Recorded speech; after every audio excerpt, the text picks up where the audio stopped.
Hello my dear student, आज हम लोग SN1 मैकेनिज्म को डिस्कस करेंगे। अगर आप लोगों को याद होगा तो इससे प्रीवियस लेक्चर में हम लोगों ने SN2 मैकेनिज्म को डिस्कस किया था। आज हम SN1 को डिस्कस करते हैं। लेकिन एक चीज मैं आपको बता दूं कि ये जो सब्स्टिट्यूशन रिएक्शंस है, ये जो न्यूक्लियोफिलिक सब्स्टिट्यूशन रिएक्शंस है, ये काफी वास्ट टॉपिक है, तो हम इसको छोटे छोटे पार्ट्स में ही ठीक है डिस्कस करेंगे। तो लास्ट लेक्चर में हमने जस्ट SN2 किया था प्लेन वे में। आज भी हम सिमिलर तरह से SN1 को डिस्कस करेंगे बिल्कुल सिंपल वे में। फिर हम इसके बाद एक टॉपिक लाएंगे, वो बड़ा इंटरेस्टिंग है और थोड़ा टिपिकल भी है। हम SN1 मैकेनिज्म और SN2 मैकेनिज्म इन दोनों की स्टीरियो केमिस्ट्री देखेंगे। यानी हम देखना चाहते हैं कि आइसोमेरिज्म के सेंस में अगर कोई रिएक्शन SN1 से कंप्लीट होती है और कोई रिएक्शन SN2 से कंप्लीट होती है तो उनमें आइसोमेरिज्म के अकॉर्डिंग क्या चेंजेस आते हैं, तो वो बात का टॉपिक है। अभी हम सिंपली डिस्कस करते हैं what is SN1 mechanism.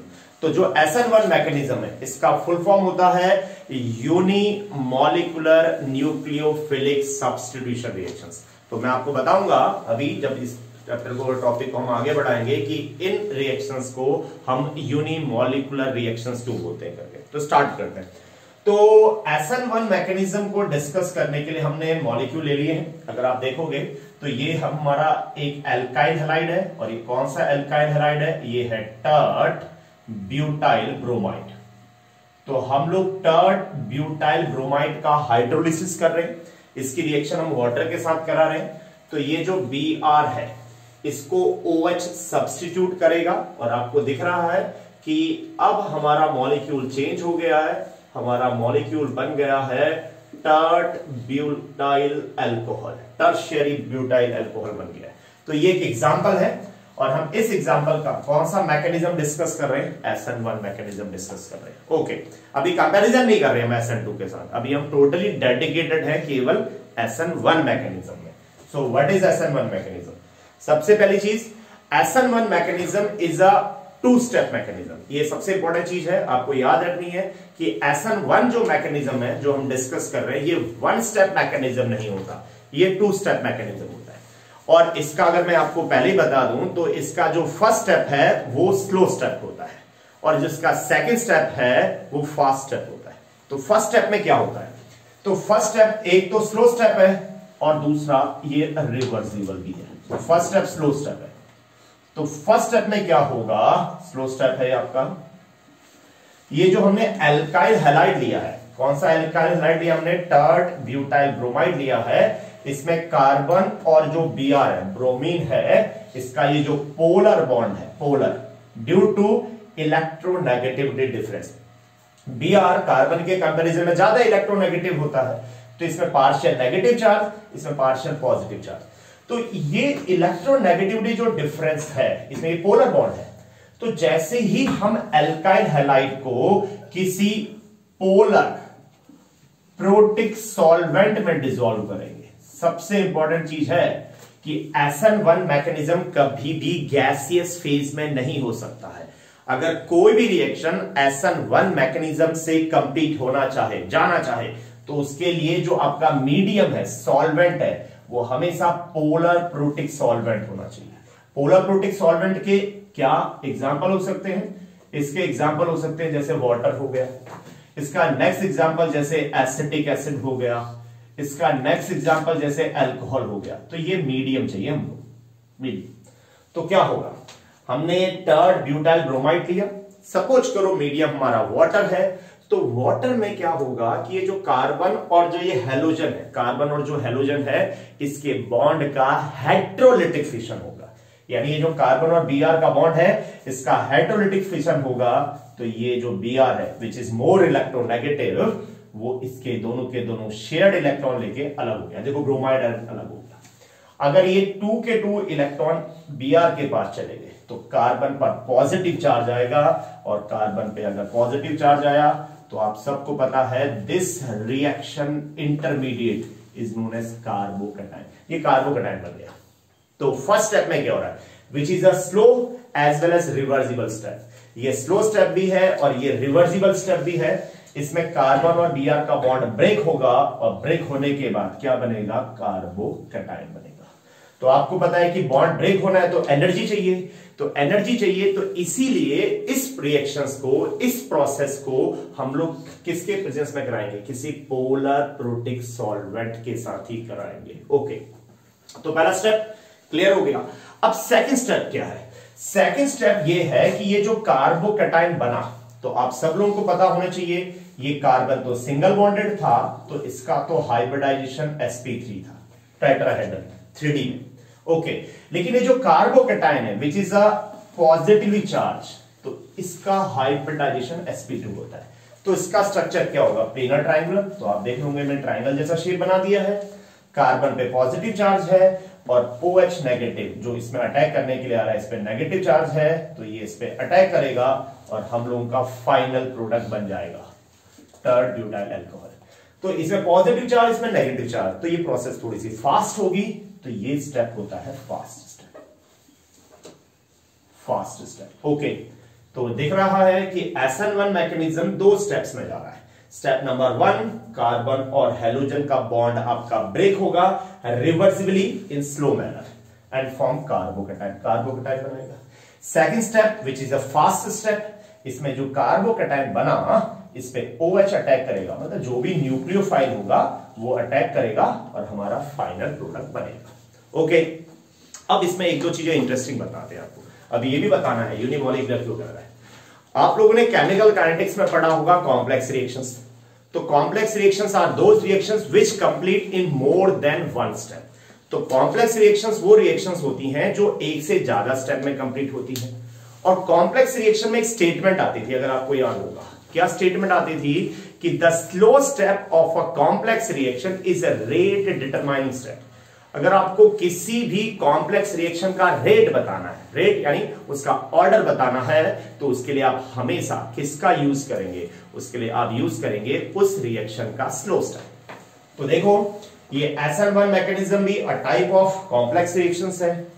2 step में प्रोडक्ट बन रहा है, सेकंड स्टेप फास्ट है, फर्स्ट स्टेप स्लो है। तो इसका मीनिंग हुआ कि ये जो आपका फर्स्ट स्टेप है, स्लो स्टेप है, यही रेट डिटरमाइनिंग स्टेप होगा, रेट डिटरमाइनिंग स्टेप। और अगर हम देखें तो इस स्लो स्टेप में 2 चीजें हैं। पहली चीज क्या है कि ये जो स्लो स्टेप है इसमें रिएक्टेंट केवल एक ही है, एक ही रिएक्टेंट है। इस रिएक्शन में, स्लो स्टेप में न्यूक्लियोफाइल नहीं आ रहा है, अटैकिंग न्यूक्लियोफाइल नहीं आ रहा है, इसमें केवल एल्काइल हैलाइड ही आ रहा है। अगर इसमें केवल एल्काइल हैलाइड आएगा तो इस रिएक्शन का जो रेट है इट ओनली डिपेंड अपॉन, ये केवल किस पे डिपेंड करेगा? ये डिपेंड करेगा एल्काइल हैलाइड के कंसंट्रेशन पे। तो SN1 जो रिएक्शन है उसका रेट केवल एल्काइल हैलाइड के ही कंसंट्रेशन पे डिपेंड करता है। It does not depend upon the concentration of attacking nucleophile.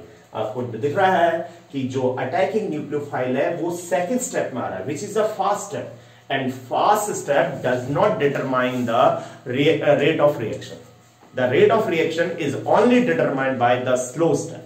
तो slow step में केवल alkyl halide, तो रेट केवल alkyl halide पे डिपेंड करेगा। अगर ये केवल alkyl halide पे डिपेंड करेगा, केवल 1 कंसंट्रेशन पे डिपेंड करेगा, तो SN1 mechanism follow first order kinetics. जो ये SN1 मैकेनिज्म है ये एक टाइप की कौन सी रिएक्शन है? फर्स्ट ऑर्डर रिएक्शन है। अभी हमको इसमें काफी वीडियोस बनाने हैं, तो धीरे धीरे आपको चीजें पता चलेंगी कि अब हम SN1 पढ़ रहे हैं, बाद में हम SN1 और SN2 के बीच में कंपैरिजन भी देखेंगे। जैसे अभी हम पढ़ रहे हैं तो आपके मन में क्वेश्चंस आ रहे होंगे कि हाँ जो SN2 था it is a second order reaction, जो SN2 था उसका रेट एल्काइल हैलाइड और न्यूक्लियोफाइल दोनों पे डिपेंड करता था, लेकिन इस पे केवल कितने पे डिपेंड कर रहा है? 1। ओके, नेक्स्ट इसका अगर हम स्लो स्टेप देखें तो उसमें केवल एक ही रिएक्टेंट मॉलिक्यूल है। तो ऐसी रिएक्शंस जिनमें केवल एक रिएक्टेंट मॉलिक्यूल होता है, सिंगल रिएक्टेंट मॉलिक्यूल होता है, such reactions are called unimolecular reactions. वो रिएक्शंस क्या कहलाती हैं? यूनिमॉलिक्यूलर रिएक्शंस कहलाती हैं। That's why SN1 mechanism is known as unimolecular nucleophilic substitution reactions। देखो ये काफी गड़बड़ है। वो गड़बड़ ये है कि जो SN1 मैकेनिज्म है, देखो ये फर्स्ट ऑर्डर रिएक्शन है, SN2 जो मैकेनिज्म होता है वो सेकंड ऑर्डर रिएक्शन होता है। तो बहुत सारे स्टूडेंट क्या सोचते हैं कि ये जो पावर में नंबर लिखा है इट इज ऑर्डर। तो देखो ये SN1 first order, SN2 second order, लेकिन आपको मैं बता दूं कि ये जो ऊपर नंबर लिखा रहता है it is not a order, it is molecularity, it is a molecularity. तो SN1 में ये जो 1 है ये मॉलिक्यूलरिटी है, तो इसकी मॉलिक्यूलरिटी कितनी है, इसकी मॉलिक्यूलरिटी 1 है, इसलिए हम लोग इस रिएक्शन को क्या बोल रहे हैं, यूनिमॉलिक्यूलर रिएक्शंस बोल रहे हैं, यूनिमॉलिक्यूलर। ओके, ये तो रफ आ गया। SN1 मैकेनिज्म है, 2 स्टेप प्रोसेस है। फर्स्ट स्टेप में कार्बन और हेलोजन का बॉन्ड टूटेगा। अब कार्बन और हेलोजन का बॉन्ड अपने आप तो ब्रेक नहीं हो सकता, तो इसके लिए हमने इसको किसी सॉल्वेंट में डिसॉल्व किया है। तो जब सॉल्वेंट में ये मॉलिक्यूल जाएगा तो वो उसके आयंस के साथ इंटरेक्शन करेगा। कौन सा इंटरेक्शन होगा, आयन सॉल्वेंट इंटरेक्शन होगा। उस इंटरेक्शन के कारण एनर्जी रिलीज होगी और वही एनर्जी कार्बन और Br के बीच के बॉन्ड को ब्रेक करेगी। तो सॉल्वेंट नेसेसरी है, सॉल्वेंट नेसेसरी है। सेकेंड स्टेप में अब ये जो कार्बोकैटायन बना, ये कार्बोकैटायन पे आपका न्यूक्लियोफाइल अटैक करेगा और आपका लास्ट में डिजायरेबल प्रोडक्ट ये आपका फाइनल प्रोडक्ट बन जाएगा। ओके, मूव करते हैं। अब अगर हमारे पास डिफरेंट एल्काइल हैलाइड्स हैं, अगर हमारे पास बहुत सारे एल्काइल हैलाइड हैं, तो हम कैसे डिसाइड करेंगे, हम कैसे बताएंगे कि कौन सा एल्काइल हैलाइड जल्दी रिएक्शन दिखाएगा और कौन सा एल्काइल हैलाइड आपका देर में रिएक्टिविटी शो करेगा फॉर SN1 मैकेनिज्म। तो आपको दिख रहा है कि SN1 मैकेनिज्म का जो सबसे मेन स्टेप है वो फर्स्ट स्टेप है, स्लो स्टेप है। तो आप देखो कि स्लो स्टेप में क्या बन रहा है, कार्बोकैटायन बन रहा है। तो SN1 रिएक्शन का जो ऑर्डर होता है, ये बिल्कुल बहुत इंपॉर्टेंट है। SN1 रिएक्शन का मैकेनिज्म का जो रेट है, SN1 का जो रेट होता है वो डायरेक्टली प्रोपोर्शन होता है, डायरेक्टली प्रोपोर्शन होता है स्टेबिलिटी ऑफ कार्बोकैटायन के, स्टेबिलिटी ऑफ कार्बोकैटायन। तो इसका मीनिंग ये हुआ कि जो कार्बोकैटायन बन रहा है, आपका कार्बोकैटायन बन रहा है, ये जितना ज्यादा स्टेबल होगा, कार्बोकैटायन की स्टेबिलिटी जितनी ज्यादा होगी, वो मॉलिक्यूल उतना ही फास्ट जाएगा। किससे, SN1 से। अब वही कंपैरिजन दोबारा आ रहा है मन में कि जो SN2 होता है, अगर आपको थोड़ा सा रिकॉल करूं मैं, तो SN2 का जो रेट होता है वो कार्बोकैटायन की स्टेबिलिटी पे डिपेंड नहीं करता, वो स्टेरिक हिंड्रेंस पे डिपेंड करता है, वो अल्फा कार्बन से अटैच ग्रुप के साइज पे डिपेंड करता है। On the other hand SN1 का जो रेट है वो टोटली स्टेबिलिटी ऑफ कार्बोकैटायन पे डिपेंड करता है। तो कार्बोकैटायन जो बन रहा है फर्स्ट स्टेप में, वो जितना ज्यादा स्टेबल होगा, SN1 से रिएक्शन उतनी ही फास्ट जाएगी। अब देखते हैं फिर एग्जांपल। तो देखो मैंने आपके सामने 1 2 3 4 ये 4 एग्जांपल्स रखे हैं। इनमें हेलोजन मैंने सेम रखा है, Br। अगर आप देखोगे this is methyl bromide, this is methyl bromide, this is ethyl bromide. Third one क्या है, आइसोप्रोपाइल ब्रोमाइड, और जो लास्ट वाला है वो है टर्ट ब्यूटाइल ब्रोमाइड। तो ये आपके 4 ब्रोमाइड है, इनकी डिग्री अलग अलग है। अगर हम सेकंड को देखें तो ये 1 डिग्री है, क्यों, क्योंकि अल्फा कार्बन से एक अल्काइल ग्रुप है। अगर हम इसको देखें तो ये 2 डिग्री हैलाइड है, क्योंकि अल्फा कार्बन के साथ 2 अल्काइल ग्रुप है। ये 3 डिग्री हैलाइड है, क्यों, क्योंकि अल्फा कार्बन के साथ 1 2 3 अल्फा कार्बन यानी फंक्शनल ग्रुप का very next carbon, functional group का बगल वाला कार्बन। तो हमारे पास 4 अल्काइल ब्रोमाइड है, हमको इनकी रिएक्टिविटी बतानी है फॉर SN1 मैकेनिज्म। तो मैंने आपको क्या ट्रिक बताई थी कि SN1 का जो रेट है वो स्टेबिलिटी ऑफ कार्बोकैटायन पे डिपेंड करता है। तो अब हम क्या करेंगे, इन सबसे कार्बोकैटायन बनाएंगे। तो अगर मैं इससे कार्बोकैटायन बनाऊं तो ये बनेगा CH3 पॉजिटिव, ये बना मिथाइल कार्बोकैटायन, मिथाइल कार्बोकैटायन। अगर हम इससे कार्बन बनाएंगे, Br को रिमूव करो, इससे पॉजिटिव चार्ज, तो ये बना हम लोगों का 1 डिग्री कार्बोकैटायन। इसमें से अगर Br को रिमूव करेंगे तो इससे बनेगा हम लोगों का 2 डिग्री कार्बोकैटायन।